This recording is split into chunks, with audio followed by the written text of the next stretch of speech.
Hey guys, Gone Crazy 6 here with another quick Civ 5 video, just showing the end result of everything in that game after I showed the little representation of the hex tiles spreading and stuff.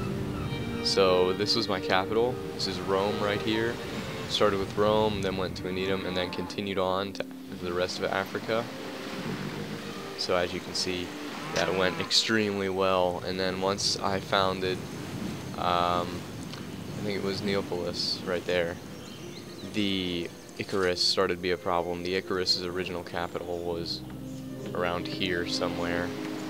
So I ended up taking, I think it was Kanastake, Buffalo, Salamanca, Lake Simcoe, Canadian Lake, Montreal, Belgrade, and Akasama. I have no idea how to say these, by the way. And then Brantford in the original attack that I had on them, as well as taking Akron. And I think this was mine originally. So then there was all that, I got all that done, and I continued improving basically all the tiles in the area. So almost all of Africa has been improved. And then I had spies in Libsyn, and I actually didn't have one in Colombo. Wow, thought I had one there.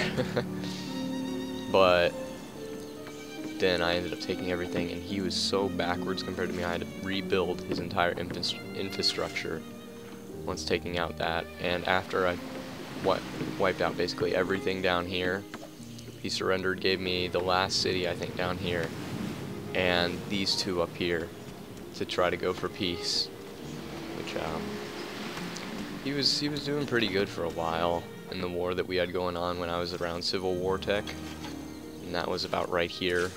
I cut down an entire forest just to get my troops to him faster, which I guess wasn't the best use of workers, but you know.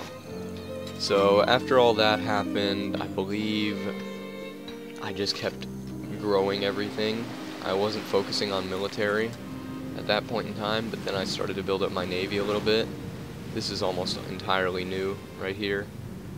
That was towards the end of the game. And then once my navy was big enough, I started exploring more, and then I found Persia. Well, Persia found me earlier, but then I found where their mainland was. Originally, they controlled everything here except for Rio de Janeiro. That was a city-state. I came in and took Rio de Janeiro with a couple battleships, some artillery and infantry, which I was around World War II tech at that time. So once I took all that, I ended up having to pull out because he ended up using a massive counterattack with artillery and anti-air, as well as some Great War infantry. And he had a lot of it, believe me. He had this entire area surrounded, and I couldn't really get any air support in there because of their SAMs that they had, which I didn't have anything to combat that at the time, because I didn't really plan to go into a full-scale war against him yet. So then, once I went into war with him, I sent over a couple carrier groups. I ended up having 4 carriers over here at the end of it. And then, well, at the end I also had a nuclear submarine that's currently back at Rome. And then what I ended up doing was placing surgical atomic strikes, because I didn't have nukes at this time. I ended up putting, I think it was 2 atom bombs on Persepolis, which was their capital. Originally I put one, I think, on Gabe. I think I put one on Bumper, as well as Rio de Janeiro. And I think that was it for the atomic weapons. Then later I ended up using nuclear warheads against Darashkabar, whatever that is. I ended up using, I think it was 2 nuclear weapons against them. They originally had a population of around 30. Now it's down to 17, and that's with me growing it as well. And then I ended up using airstrikes against them. I now have 8 stealth bombers based here, 2 jet fighters, and 2 carrier bombers. And then I ended up moving in troops. I had World War II era tanks and World War II era infantry to start with. I eventually got rocket artillery and mechanized infantry, as well as modern armor, and I ended up getting one giant death robot over here. Only one. I didn't really feel like using more because of them not being able to be as versatile and get the cover bonuses that the other units can. So after all of that was done, I basically just held on to this territory and eventually got peace with him, taking almost everything he had. At this point in time, I was at war with him and Queen Elizabeth of the British, and originally I had been at war with them earlier when I was allies with Carthage, Polynesia, and Siam, but then everyone ended up turning against me for reasons of warmongering, apparently. So towards the end, I started building up troops that were going to push across the border. These were not here until Endgame, because most of them were in Saudi Arabia and the United Arab Emirates, that area. So I was in the process of moving troops over here.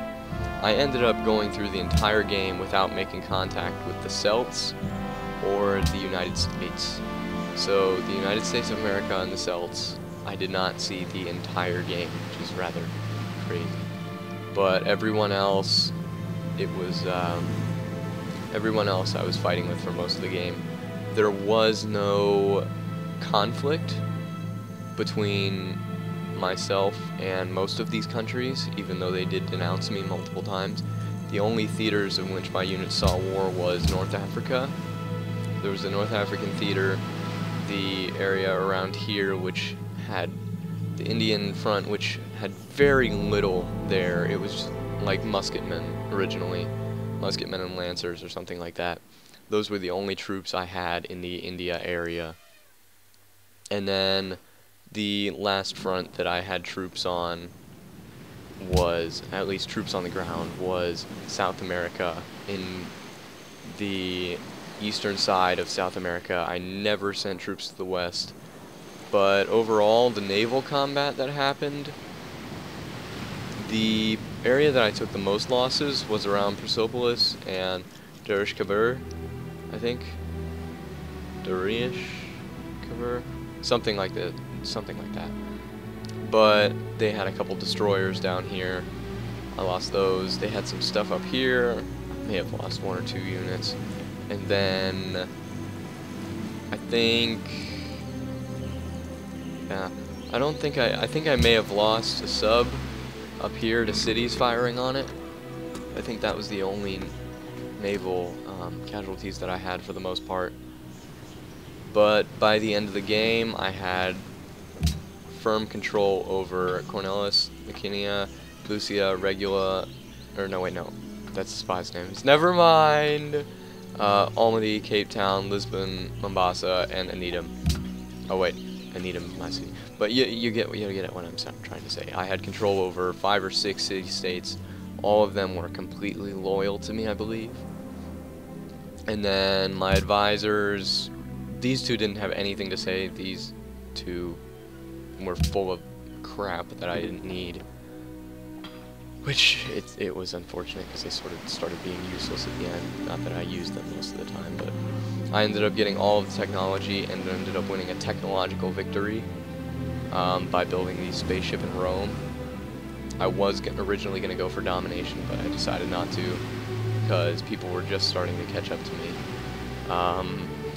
Elizabeth had just entered the atomic era, which, if I look at the tech tree, I was still quite far ahead of them, if I remember correctly. Yeah, I was, actually no, they were in the era behind me, so they were probably around, I think they got maybe, I wouldn't be surprised if they got radar and penicillin or something like that, but I just decided, why not? I think I should end the game. I haven't played this a lot recently. I just recently came back and beat the game, which is sort of funny, all things considered, considering I had this game for months going and finish it. But in the end, my score was almost 2,000, and the highest score otherwise was about 600 something. So, oh yeah, and everyone didn't care for me. yeah, I had a bunch of city-states that were either neutral with me.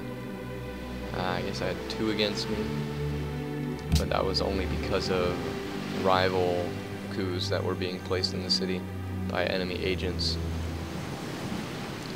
But yeah, that just wraps it up. I just wanted to go over a quick overview of this because it was one of my favorite games of Civ to play, especially since it was so big. And seems like a good time to do it now. It started lagging. So thank you guys for watching. I hope you enjoyed the video.